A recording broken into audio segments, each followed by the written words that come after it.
Hello. This is the International GCSE English as a Second Language, Paper 2 Listening Test, Summer 2012.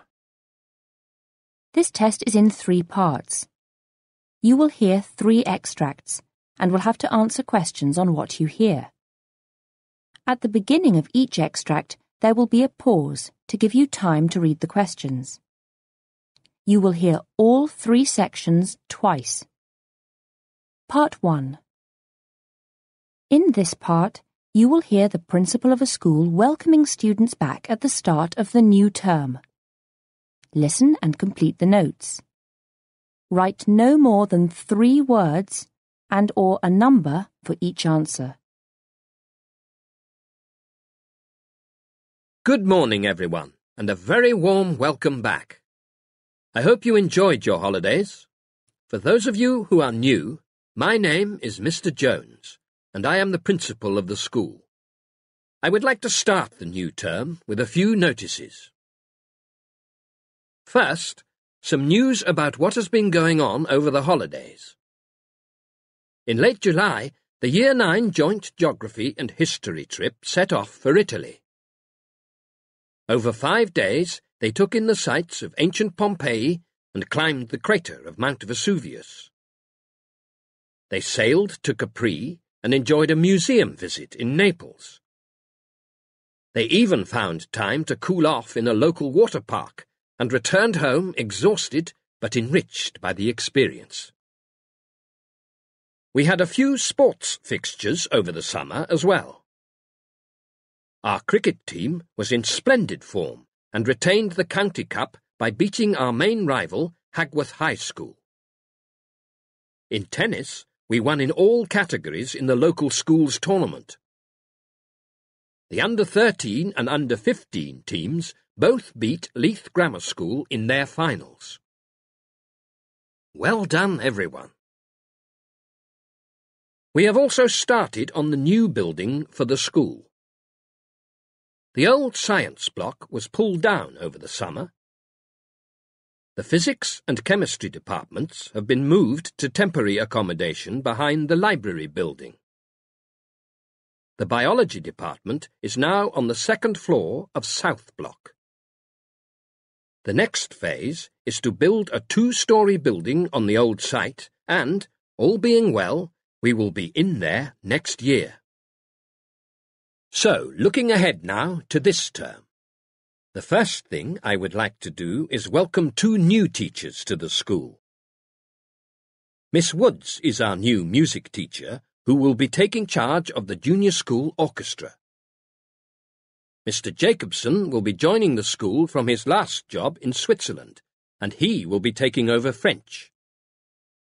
He also has an interest in IT, and he has offered to run the after-school club this year. I hope you will make these new members of staff welcome. Let's now have a look at some of the activities planned for this term. After-school clubs will start in week 2, although football will start in week 4. There are several new clubs to choose from this year, including archery, which will be held on a Monday. Judo will be offered every Wednesday, and Irish dancing with Mrs. Winstone on Thursdays. Several clubs are looking for extra help, so if your parents have expertise in IT, cooking or gardening and have a few hours to spare, could you ask them to get in touch with the school secretary? We will be putting this information into the school newsletter as well. There are several trips planned for this term, including a music trip to China, a ski trip to France, and geography fieldwork in Scotland. On Thursday in week 3, we will be celebrating European Day, and we would like you to dress in bright colours on that day. But football shirts are not allowed. There will be a special menu on offer in the canteen on that day. We are planning to have a selection of dishes from France and Germany. We are hoping to raise money on that day for the International Children's Fund and its projects in West Africa. So if you would like to make a donation, there will be a collection box in the canteen. Before I close, I would like to remind you that there will be several parents' evenings during this term. Year 7 will have one in September, Year 8 in October, and Years 11 and 12 in November. We will put more details in the school newsletter, which will be available from next week. One last item. After the success of the Breakfast Club last year, we will be running it again. This is for pupils who arrive more than 30 minutes before the start of school. Mrs. Harris and her team will be serving breakfast from 8:10 to 8:30 every morning, and it is open to all students. There will be a choice of cereal, fruit and bread rolls, as well as hot food in the form of eggs, toast and waffles. At £1 a day, it is well worth the money. So, that's a taste of what's happening over the next few weeks. Let's now move on to...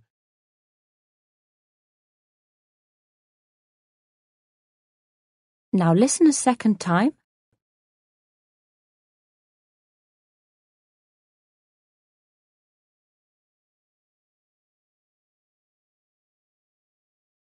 Part 2. In this part, you will hear a student and his teacher discussing a food technology project. Listen and answer the questions. For questions 11 to 17, indicate your answer by marking the box.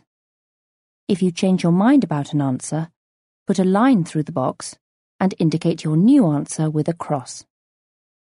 For questions 18 to 20, listen and label the diagram, using the words you hear on the recording. Use no more than one word for each answer. First, you have 1 minute to read the questions.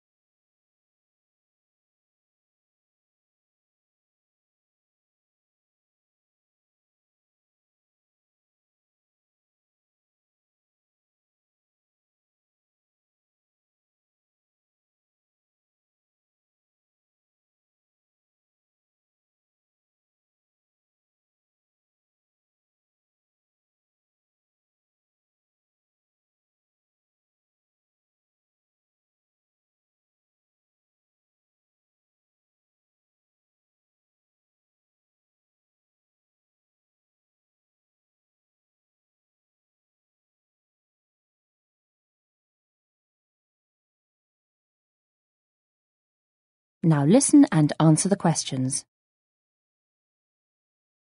Hello, Joe.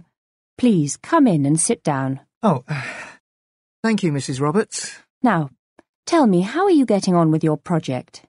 Which one did you choose? Well, after some thought, I decided to do the one on the peach. I wanted to look at the history, planting and harvesting of peaches.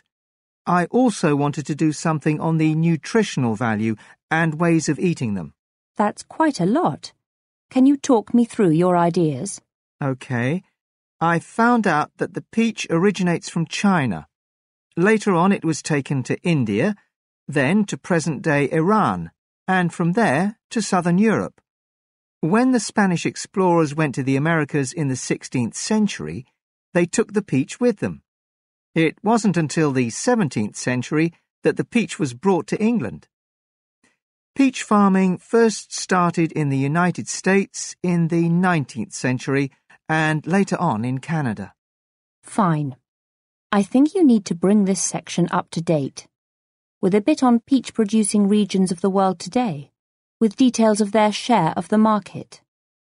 I believe that China is the leading producer, followed by Italy. Peaches are grown in several other European countries, including Spain, Greece and France. Although the United States is the third largest producer with, I think, 10% of the market. OK. I'll add that here. So, what about the section on planting? You seem to have a lot of notes here. I have found a lot on this, but I'm finding it hard to decide what to include here. Well, I would keep it to a couple of paragraphs on which type of soil and climate are best for the peach. The paragraphs on harvesting should be about the same length as the one on planting. Also, what you have found on harvesting so far seems a bit thin and requires more detail. Do you have any suggestions? Yes, I think you should give some thought to what happens to the fruit after it is picked. But don't forget that this part isn't the main focus of the project. Now let's have a look at what you've done so far on the food aspects of the peach. I've done a section on its nutritional value. Peaches are a source of vitamin C, and they are particularly rich in vitamin A, and provide small amounts of vitamin B and E. They are low in sodium and have a high potassium content, which is good for regulating blood pressure. That's good. And what have you found out about cooking with peaches? In the past, they were really only used as a dessert, either fresh or canned. Yes, but today they are so versatile. You can have them on your cereal in the morning or in a salad. They also make great ice cream and jam. You can even grill them and have them with meat or fish. Make sure you include several of these main course recipes rather than focusing on more traditional recipes. OK. I found something else out. There are two types of peach, the white and the yellow. White peaches are much sweeter than the yellow ones. I think the yellow ones can have a bit of a sharp taste, actually. The white peach is more popular in Asian countries, but Europeans and North Americans prefer the yellow. That's a very interesting fact to add to the food section. So let's have a look at the project as a whole. Well, I think I've found enough for all the sections. I just need to write it up. The history part is more or less done. I've still got a fair bit to do on the harvesting section, and the food one needs a bit more work. I was wondering whether to include a botanical description in the planting section. Personally, I would give that a miss. It isn't really the main focus of the project. You've got enough already.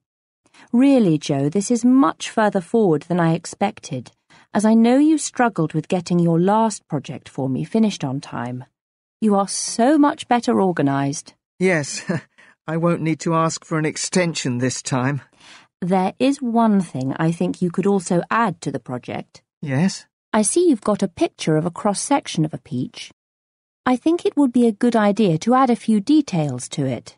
Say, a line from the centre for the stone. Start from the centre and work out.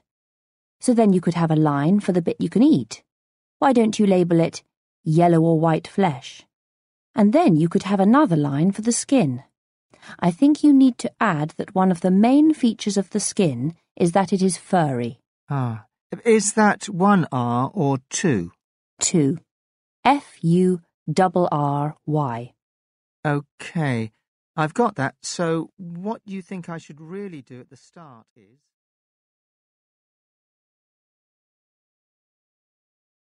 Now listen a second time, and part 3. In this part, you will hear a talk on an animal, the fox, which often lives in cities as well as the countryside. Listen and complete the sentences. Write no more than 4 words for each answer. First, you have 1 minute to read the questions.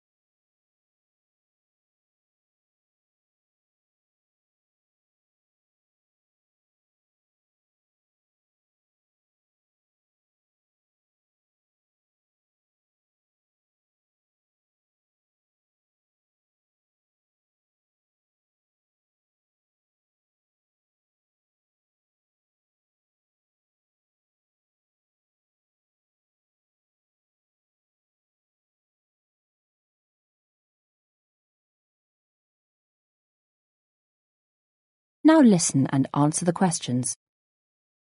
Good afternoon. Today, I am going to give you a brief introduction to a wild animal which has managed to adapt successfully to living in cities. This is the urban fox, which has become a common sight in many cities throughout the world. The foxes you see in the city are the same as the ones you see in the countryside. They are slender in appearance, with pointed ears and a bushy tail. The coat is generally red in colour, although the back of the ears and the front of the legs are black, and the belly varies from white to grey. From a distance, they may seem quite large, but in fact, they are about the size of the average adult cat. Foxes have successfully colonised urban areas throughout the world. They are widespread in many cities in Australia, Japan, North America, and Europe.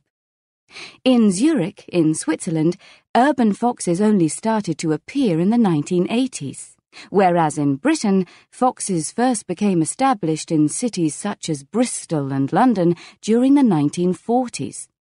More recently, cities such as Cambridge and Norwich have recorded foxes living there too. The main reason why foxes can be found in some cities is that cities have expanded into the fox's territory, and they have come into closer contact with humans.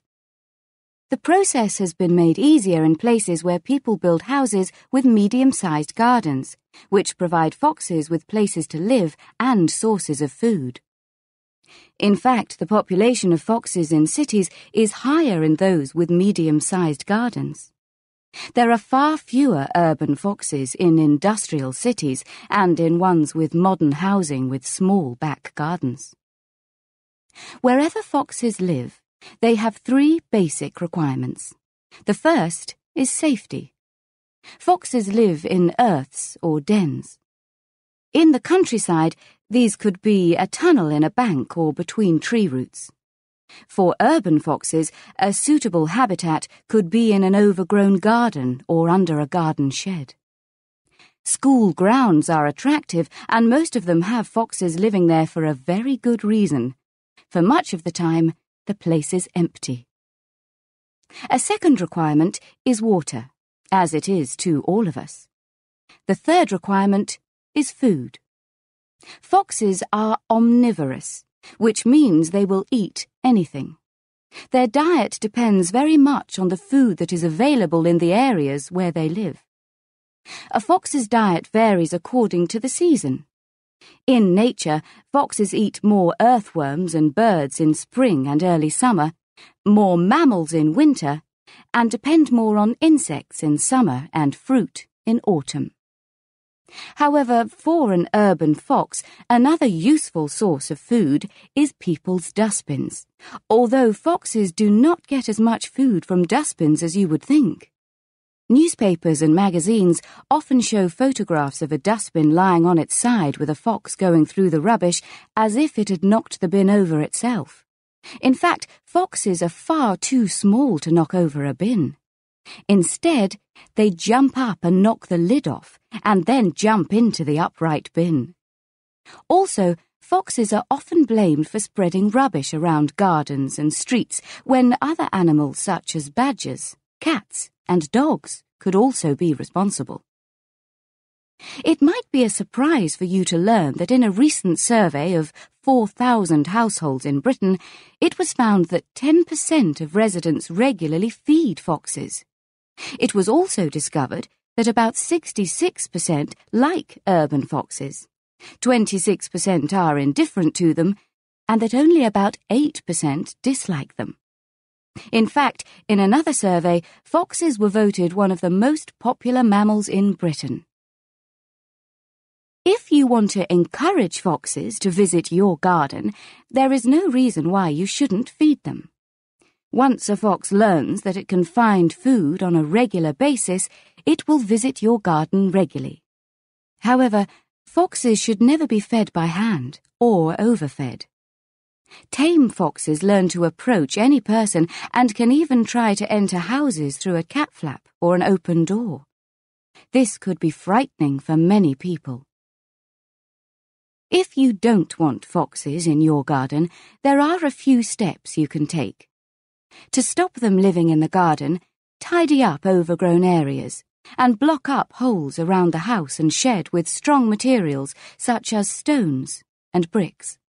You should also put all rubbish in the bin and not beside it. You can even use a strong elastic strap on your dustbin to stop foxes from knocking off the lid.